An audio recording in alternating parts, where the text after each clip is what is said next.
Hello, everyone. I'm Quentin Lister, and I'm here speaking today with Kymberly Turiya, who's been gracious enough to do this interview with UFL TV today. And Kymberly is a licensed marriage and family therapist, and we're going to talk to her about a couple issues about those who are going through divorce and who are considering divorce, and what kind of things they might find with their and how they can use a mental health professional to their benefit and advantage. And so, anyway, Kymberly, I want to give you the opportunity to introduce yourself and to share some contact information with those at home. Okay, my name is Kim Turiya, or Kymberly Turiya.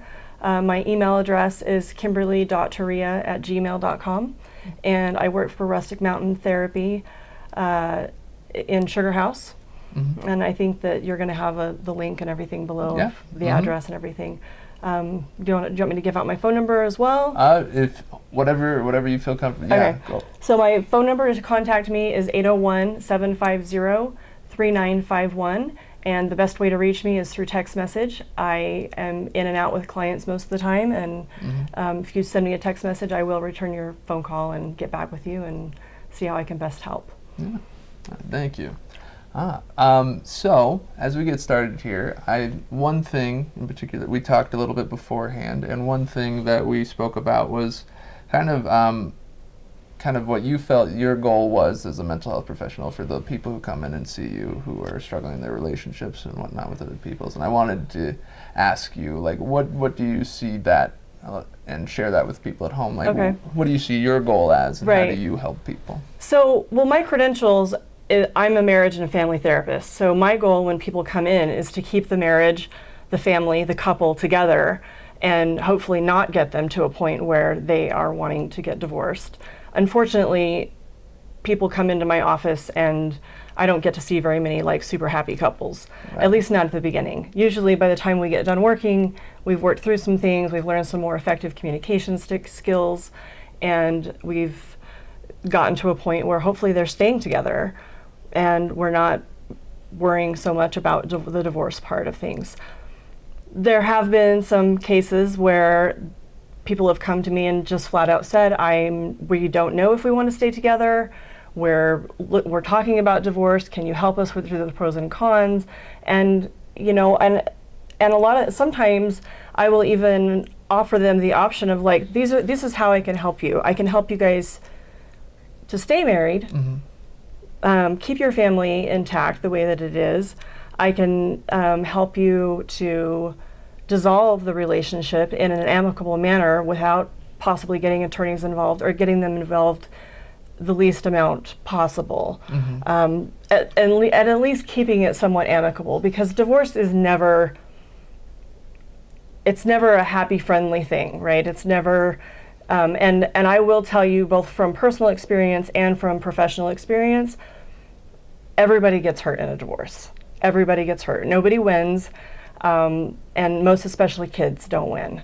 Mm-hmm. And kids are the ones who get hurt the worst, in my experience, is that a lot of times people will use their kids as a means to hurt the other person. Right. And it doesn't come, it's not usually a malicious kind of thing like I want to hurt that other person. It's more out of fear that I'm going to lose my kids. Right. And so that's one of the things that I work with people when they're thinking about getting divorced, is talking about the pros and cons of that, and talking about like, what does it look like? Where are you going to live? How are you going to handle custody arrangements? Mm-hmm. So some of those things are some of the things that we... Right. And so, yeah, I thank you for sharing that. And mm-hmm. So would you say that one of the things that, or better yet, what do you see as like kind of one of the main factors is like for those who can like work through things like amicably, whether or not they stay together or are divorced, versus those who just kind of like, they just start growing further and further apart from each other, and then the relationship and communication just kind of almost exponentially seems to like just worsen. Mm-hmm. What kind of things are necessary for it to work out in a more amicable fashion? Well, I would say that the same things are needed to work things out in an amicable situation when getting divorced as there is to staying married. effective communication skills, understanding negative behavior patterns that you get into, how you fight, how you resolve, all of those things. So if you can get to a point where you are resolving amicably and coming up with, ideas on how to make things work and how to, even through the divorce, how to make things work that way. I think it's just really beneficial to learn those kinds of more effective communication skills, because down the road, especially when there's kids involved, you have to remember you are going to be in each other's lives forever. There's going to be grandkids, there's going to be birthday parties, there's going to be Christmases and holidays, and you're going to have to learn how to share the kids at that point. And the best way to do that is if you can do it in a way that you can almost be friendly. And I've worked with couples, and I've had my own personal experiences too, where like, just for instance, my kid's dad, it started out not nice, not happy, not friendly, like as most divorces do. Lots of pain involved, lots of hurt feelings and misunderstandings, but you get to that point where you're just like, no more, I can't do it anymore. But we just talked about it and said, our kids are the ones that we love, and they're the ones that are going to get hurt by this the most. So we have to do what is best for them. And to this day, we have a very friendly relationship. We spend Christmases and holidays together sometimes. We just recently shared my daughter's birthday and went to dinner together. So it is reasonable and feasible to end a marriage and end a relationship and still maintain somewhat of a friendly basis. And that is beneficial most typically when there's kids involved. Most of the time when there's not kids involved, it's probably best just to get divorced and go your separate ways and not worry about each other anymore. Right. So that's a tough thing, but I think I feel like that might be something that's really beneficial to hear. It's like, this is like, it is maybe that's one place to start. It's like, it is possible to be like, do this amicably and like actually not let this like become something that's just continuously painful for the rest of our lives. That kind of thing. And I mean, you can get divorced online. You can get married online these days. You can get divorced online. I do, if I remember right, there is a law or there's something that stipulates that if you have kids, you have to take a class together, right? Or you have to both have taken the class, whether it's together or not. You have to take two of them now? Okay, so, I love to see couples when they're at that point of divorce where they say, we're going to go to this class and we're going to go to it together and we're going to learn together. And that works out really well. When you start really thinking about, okay, our kids are going to be the most impacted by this, and really thinking about how to do this in the most non-disruptive way possible for the kids, because it changes everything. It changes the whole dynamic of your family, and then you start talking about getting remarried and how that changes things, and it's very disruptive for kids. Right. So, I recently was working with a couple who had decided to divorce, and I don't want to say too much about them because of confidentiality, but they had decided to divorce and they had a couple of kids, and we worked through some of those issues and talked about how are we going to do custody, and where are we going to live, and how far away from each other are we going to live, and learning how to talk about those really hard things is what will help you get through it in an amicable way. And unfortunately, that's the reason most of the time people come into my office, is because they don't know how to communicate anymore. They've either gotten into such a negative pattern of behavior with each other, which just so you know, and so everybody knows, anytime you're in an intimate relationship, some kind of negative behavior pattern starts to form almost immediately. The first time you start to bicker and squabble with each other, you start to establish, well, this person shuts down and this person says, well, I want to talk about it right now, and the other person's going, give me space, and Right. there's this back and forth type of communication that happens. Doors get slammed, people leave, throw their keys out, you start throwing things at each other or out the door, or whatever the situation might be, and immediately you've established that these rules that we are following to fight are okay. Mm-hmm. And so that's what I typically do, is I help people establish, like, what is our pattern, what is happening between the two of us, and where can we stop it? Because it can be stopped by either person at any time. Right. So that, again, goes towards whether you're working towards reconciliation or you're working towards an amicable divorce and Right. split. Right. Yeah, that makes that makes a lot of sense. And so, I mean, you've mentioned a lot about communication and the role that it plays in that. And so, and what it sounds like to me is like, right, regardless of where your relationship is, whether you're really trying to reconcile, whether you've decided like, okay, we're getting divorced, we're going our separate ways, you're still going to have to go through that, like, kind of that hill if you want it to be something that doesn't like completely destroy everything or whatever. You're going to have to learn how to do that communication thing. And I can definitely attest to that just from, I mean, I've started working, my other job is a legal secretary, right? And Okay. so, and I've just seen, just through osmosis, just like how some couples, it's just like, yeah, you can definitely tell the difference. Like, some people are willing to just kind of like bite the bullet and be like, okay, I will just be nice for this, like, I will be nice for this interaction because I know if I'm mean, it's just going to blow up. And then there's other people who just cannot seem to handle it. And so, I don't know, yeah, I guess for those who, maybe you might find a situation where one person like really like is like kind of doing their best to be adult and to try to communicate clearly, and then there's one person who's just like being just insufferable. Mm-hmm. And so, like, what kind of approach do you take with those people, or what would you say to the person who is doing their best to be like civil while the other person is just kind of taking pot shots at them all the time? Typically, the person who's taking pot shots and who is being insufferable, as you say, they're the ones who are in a severe amount of pain, Mm-hmm. and probably the one that doesn't want it to be, or has been hurt because of behaviors the other person has done that's led to, like, say, like for instance, cheating, Mm-hmm. and they're just really, really hurt.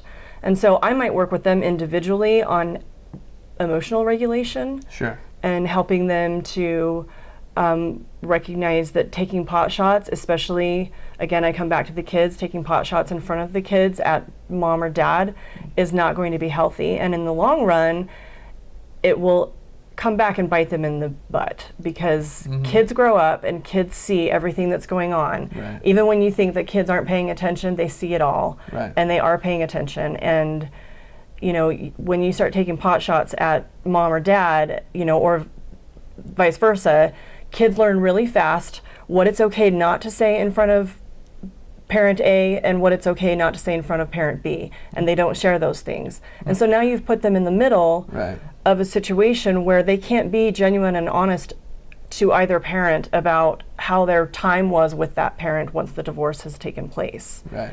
So so that's what I try to do, is let them know, like, you taking pot shots at your significant other, let's remember that at one point in your life you loved this person. Right. You loved them enough to marry them, you loved them enough to make babies with them, Right. and form a family. Right. So let's try to remember that love a little bit, at least enough to get through this as amicably as possible, Right. so that you're not, destroying any chance of friendship that you might have, especially when there's, like I said, when there's kids involved. You want to have some kind of friendship with your ex significant other. Maybe not everybody does. There's lots of people Right. who have, like, I've got another couple that I'm working with that if they end up at divorce, he's like, I'm in the wind. I'm gone. I'm Yeah. not going to be part of anything. And I've asked him, like, what about the kids? Right. And he's like, I'll have a relationship with my kids, but not with her. Interesting. Yeah. So, it's very divorce is painful, and it doesn't matter who wants it and who doesn't want it. It hurts everybody. Mm-hmm. Right. Yeah. Well, I appreciate the time that you've taken to speak with me today, Kymberly. Can I ask a question off camera? Oh, Yeah. wait, never mind. Our cameraman has a I was question. going to say, you can't hear me that well probably, but one of the problems we see quite often is where you've got, you can have situations where you've got two dysfunctional people. Mm-hmm. It took me a long time to realize that there's oftentimes a lot of mental illness behind a lot of divorce. Not all, but more than I would have guessed. Mm-hmm. What do you find yourself trying to do as opposed to succeeding at, and that you find to be most useful when you've got at least one person who is not mentally ill or has any kind of emotional pathology, Okay. and the other person does? And those people are tearing their hair out, saying, I don't want to be a bad person, but it seems like I can't win for losing because my spouse is taking cheap shots at me, accusing me of all kinds of terrible stuff, won't cooperate with me, takes some kind of sick pleasure in it, or maybe just doesn't know how to behave normally. Why does all the burden seem to fall on me? And if it does, what am I supposed to do? Does that make sense? Yeah, and I think it depends on what level of mental health problems you're talking about. Are we talking about anxiety? Are we talking about depression? Are we talking about more severe forms of mental health disorders like bipolar or borderline personality disorder? Without meaning to sound smug or flippant, like anything like that where it's saying, look, okay, I should have seen the signs, I didn't, or somebody had a psychotic break after we got married, whatever it is. And, okay, divorce, it seems to be inevitable. I want to do the right thing. I want to be a decent person. But I've got a spouse who's hell-bent, whether it's intentional or because it's organic, it's something that this person isn't responsible for. How do I deal with this in an effective way? If I have to do things I don't like, if they work, I'll do them. But I don't know what to do because all the decent things you do in polite society don't work and actually tend to boomerang on me and get used to exploit me. Yeah. Do you ever get those questions? So honestly, I don't see a lot of those people in my office because when they're at that point, usually the one that's taking the pot shots and is being unreasonable and they don't want to come to therapy. They don't want to be involved or invested at all in any kind of, whether it's reconciliation or just amicable divorce. They don't want to be involved. So what I would say to the other person who's trying to be reasonable and trying to be as kind as possible as you can through something like a divorce is to continue to be the bigger person and don't respond to don't respond to the pot shots. Just let them go, because in the end, it's just going to make things worse in the family life, and it's also probably not going to look so good in front of a judge when both people are, when one of them is being really super nasty, it just tends to come back again and bite them in the butt. And I'm sure that you've seen that as an attorney, and I wonder what your recommendation is when somebody is saying, I'm trying to be as kind as possible, but my wife or my ex-wife or soon-to-be wife or husband is being unreasonable. As a professional, I would say don't respond, don't engage, especially in those kinds of things. And when you do engage, make it as positive as possible without engaging in that negative behavior and taking pot shots back at them, because it just ends up coming back and hurting you in the end. And if I do all that and just cry myself to sleep every night, is there anything I can do in that regard just to maintain my own sanity and not feel like crap every day? What would you say to somebody? Are you crying yourself to sleep because the divorce is happening, no, or because because I know I'm not a bad person, and my spouse and my soon-to-be ex is just a nasty SOB, I would get some individual therapy is what I would do. Yeah, it doesn't appear to be any chance of that changing anytime soon. I see a lot of that where people say, look, you don't have to convince me to do good things, but I'm getting kind of tired of being dragged through the mud. And just to a smaller extent, the judge doesn't seem to notice or care. Okay. In fact, one thing you may find useful in your practice is oftentimes the judge seems to say, like, well, there's blame on both sides here. Yeah. And it's like, look, I get that. That's sometimes true, but it's like, not in my case. There's a lot of people, not everybody, but like, I'm not to blame here. I haven't done anything wrong.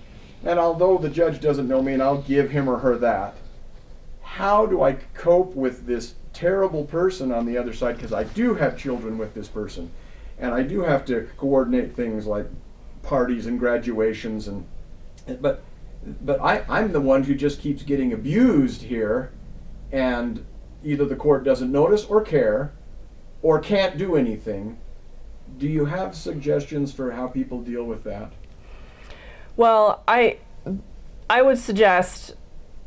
I'm not an attorney, so I can't go out of I'm talking scope. the mental health. The mental health part of things. I would definitely suggest some individual therapy, especially because when those pot shots are being taken at you and you're being told that you're a horrible parent or horrible person or horrible wife or spouse, husband, whatever it is, it can take a beating on your self-esteem and can make you really wonder, like, am I a terrible person? Am I being cruel or mean to this person? And it can really hurt your self-esteem. So I would suggest getting some individual therapy and, getting to, I think a lot of people cry themselves to sleep when it comes to divorce and how they're feeling. But remembering that your kids are going to grow up, your kids are going to see how each of you behave, and they're going to be at some point to make their own decision about how mom or dad is and whether it's reasonable or unreasonable how they're acting. And so, continue to be the bigger person and not taking those pot shots back and, taking those, we call them fiery darts, where you're just throwing the little jabs here and there and just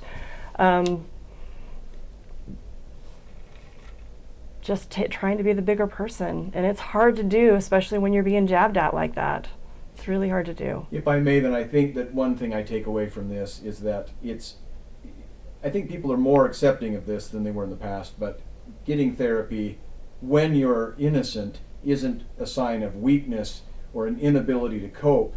It's that you've reached a point that all the normal conventions of society are failing you because you've got somebody basically who isn't bound by those.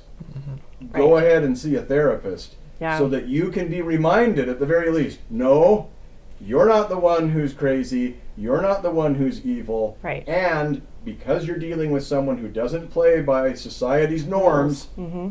Let me show you some things that you will need to do that you wouldn't have had to do if you didn't have this crazy evil person in your life. Right. But that you need to maintain your sanity and to be a decent person and remain that way. Right.